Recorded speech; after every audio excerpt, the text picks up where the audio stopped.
एक बार एक तैमूरलंग नाम का एक मुसलमान लोहार था। दो माँ बेटा थे।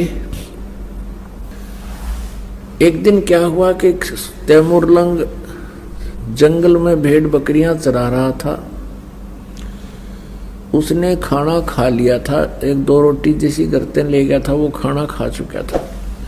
उसी समय परमेश्वर एक जिंदा महात्मा का रूप बनाकर, एक साधु यानी मुसलमान फकीर होते हैं जिंदा, और तैमूरलंग के पास खड़ा हो गया।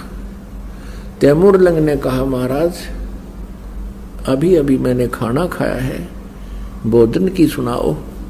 परमात्मा ने कहा, भाई भूख लग रही है, भूख लगी है।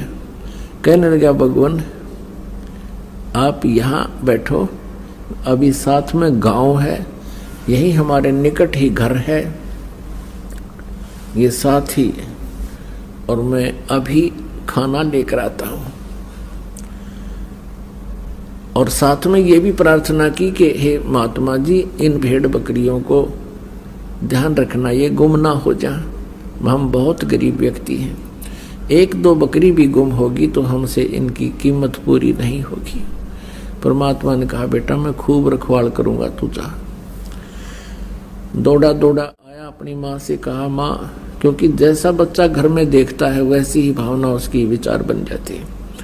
अपनी माता से कहा कि माता जी, ऐसे एक महापुरुष आए हैं, संत हैं, फकीर, और भोजन चाहते हैं। उसकी माँ ने तुरंत 2 रोटी का आटा था घर में, बस 2 रोटी बनाई, जल का लोटा हाथ में ले लिया। माता ने कहा, बेटा तू बकरी सुन्नी छोड़ कर क्यों आ गया? एक दो बकरी भी गुम होगी बेटा, हमसे उनकी कीमत पूरी नहीं होगी। तो उसने कहा, माता मैं महात्मा से प्रार्थना करके आया हूँ कि संभाल के रखना। वो कह रहा था, बेटा मैं खूब रखवाल करूंगा। माता ने सोचा कि मैं चलती हूँ, महात्मा के दर्शन भी कराऊंगी, आते समय ये लोटा ले आऊंगी। अब वहां जब पहुंचे तो महाराज जी बैठे थे, परमात्मा विराजमान थे। माई ने रोटी रख दी आगे और लोटा जल का रख दिया और कहा, महाराज जी हम घने गरीब हैं, ऐसा आशीर्वाद दो महात्मा, हमारे पास कुछ धन हो जा। परमात्मा रोटी खाने लागे। एक रोटी खाई थी दाता ने, इतने में माई ने 6 बार प्रार्थना कर दी, हे भगवान हम घने गरीब हैं, हे परमात्मा हमें कति रोटी भी ना मिलती, कई बार ते कुछ दया बख्शियो, कुछ आशीर्वाद दियो। खाना खा के और पी के पानी जल मालिक ने वहाँ बेल, या जैसे बकरी बांधन की बेल होया करे, ये भैंस भूस गाय कोई बांधते हैं लोहे की, और बकरियां की होती है पतली पतली सी, बिल्कुल पतले तारों की बेल बनी होती है। वह बेल उठाई, वह चैन, और उसको 4 बार मोड़ लिया, इतनी रहेगी वह।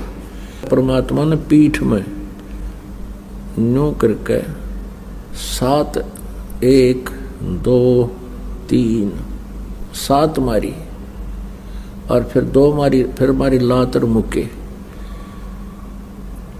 माई ने सोचा, यू महाराज जी तो नाराज हो गया, दी खैर कई मेंटल है, बता भी मतलब मेरे बेटे ने पीटन लाग गया।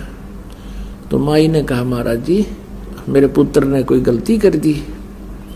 परमात्मा ने कहा, माई तेरे पुत्र को 7 पीढ़ी का राज दे दिया है, तुम्हारे को 7 पीढ़ी का राज बख्श दिया है, ये 7 जो संगल मारी है और फिर लात और मुक्के मारे हैं, उसके बाद तुम्हारा राज्य टुकड़ों में बट जाएगा।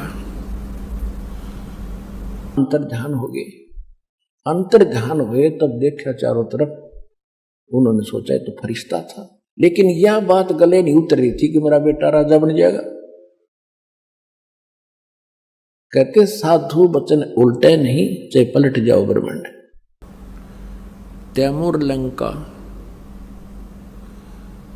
तैमूरलंग का पोता था बाबर, और उससे लेकर के औरंगजेब तक 7 पीढ़ी ने दिल्ली का राज कराया। और औरंगजेब के बाद फिर ये इनका राज्य छोटे छोटे टुकड़ों में विभाजित हो गया था। ये इतिहास साक्षी। ये अनमोल ज्ञान जगत गुरु तत्वदर्शी संत रामपाल जी महाराज के सत्संगों का अंश मात्र है। संपूर्ण आध्यात्मिक ज्ञान के लिए सुनिए संत रामपाल जी महाराज के मंगल प्रवचन।